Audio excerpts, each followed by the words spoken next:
I would like to sing this hymn called as Come Thou Fount. When we talk about hymns, hymns have a deeper meaning because they are so inspirational from the true stories of the writers who have written the hymn.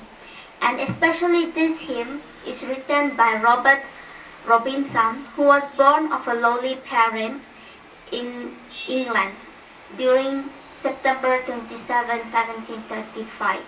His father died when he was 8 years old, and when he was around 14 years, his mother sent him to London to learn the barbering trade. There for a few years he was associated with notorious gang of hoodlums and lived a detour life. At the age of 17, he attended the meeting where George Whitefield was preaching. Robinson and his friends went for the purpose of scoffing at the poor, deluded Methodists. However, Whitefield's strong evangelistic preaching so impressed young Robinson that he was converted to Christ. Several years later, he felt called to preach and entered the ministry of Methodist Church.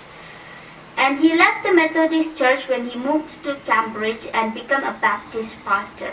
Here he became known as an able theologian through his writings of many theological works as well as several hymns.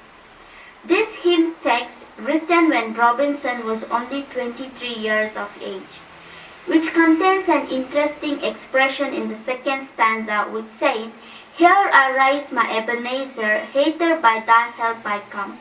This language is taken from 1 Samuel chapter 7 verses 12. Where the Ebenezer is a symbol of God's faithfulness. An expression in the third verse which says, "Prone to wander, Lord, I feel it, prone to wander to leave the God I love," seems to have a prophetic years of Robinson's life. And once again in his life he became characterized by lapses into sin, which he became unstableness and involved with the doctrines of Unitarianism.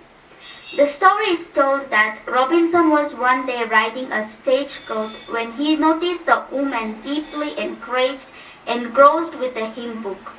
During ensuing conversation with the lady, turned to Robinson and asked him what he thought of the hymn she was humming. Robinson burst into tears and said, "Madam, I am the poor unhappy man who wrote that hymn many years ago, and I would give 1,000 worlds if I had them to enjoy the feelings I had." And this hymn, which has the tune called Nettleton, was named after Reverend Ashley Nettleton, who was an American evangelist of early 18th century. And this hymn composer, who was John Wilk, and he was a printer and a lay musician.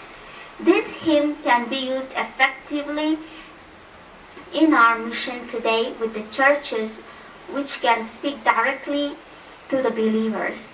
And I would like to sing this hymn